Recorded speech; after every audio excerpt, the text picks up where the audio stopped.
আপনার বাড়ি? আমার বাড়ি খুলনা স্যার। খুলনা? তো দারুণ জায়গার লোক আপনি।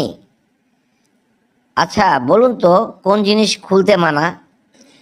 এই প্রশ্ন আপনি উত্তর দিতে না পারলে কিন্তু আজকে গুগলি হবে না। কোন জিনিস খুলতে মানা? স্যার এটা খুলনাই হবে স্যার। দারুণ দারুণ। তাহলে আপনাদের খুলনা সম্বন্ধে কিছু বলুন দেখি। খুলনা সম্বন্ধে বলতে গেলে তো অনেক কিছুই বলতে হয় স্যার, তবে কয়েকটা জিনিস না বললেই নয়, সেই সবই আমি বলছি। খুলনা সুন্দরবনের প্রবেশদ্বার হিসাবে বিখ্যাত।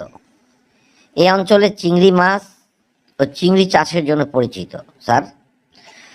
খুলনা পাট ও পাট শিল্পের জন্য একসময় খুব প্রসিদ্ধ ছিল স্যার। রূপসা ও ভৈরব নদী খুলনার অর্থনীতি ও সৌন্দর্যে ভূমিকা রাখে। এই আর কি স্যার, আর কি বলবো, আরও বহু কিছু আছে, বললে 1 ঘন্টা লাগবে স্যার। না না, আর বলতে হবে না, আপনি যথেষ্ট বলেছেন। এখন আমরা খেলায় যাই, গুগলি।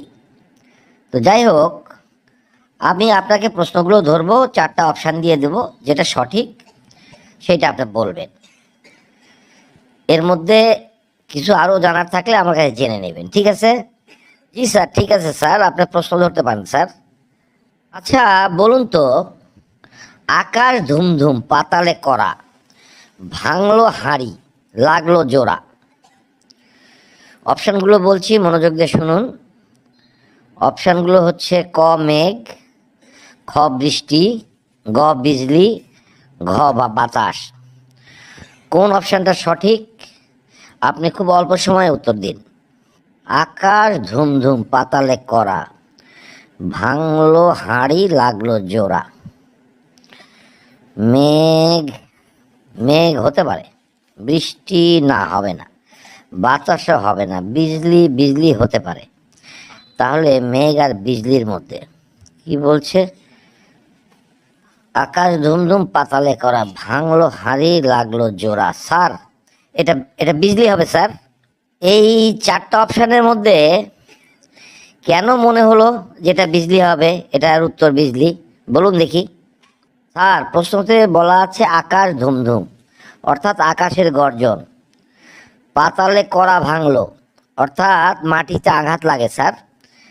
হাঁড়ি লাগলো জোড়া, অর্থাৎ চমক স্যার, হঠাৎ ঝলক দেখা যায়। এই সব কারণেই আমি বলেছি এটা বিদ্যুৎ স্যার। এটা একমাত্র বিদ্যুতের সাথেই বিজলির মিল আছে স্যার, এই জন্যই আমি বলেছি বিজলি। আপনার উত্তরখানা উত্তরখানা একেবারেই সঠিক। বন্ধুরা, উনি প্রথম একটা ধাঁধা ধরেছিলাম, ওটারও সঠিক উত্তর দিয়েছেন খুলনা সম্বন্ধে। তার পরেরটারও উত্তর উনি সঠিক দিলেন, উনি দ্বিতীয় পর্বে উন্নীত হলেন। তাহলে আজকের মনে এখানেই ইতি। সবাই ভালো থাকুন, সুস্থ থাকুন, আল্লাহ হাফেজ।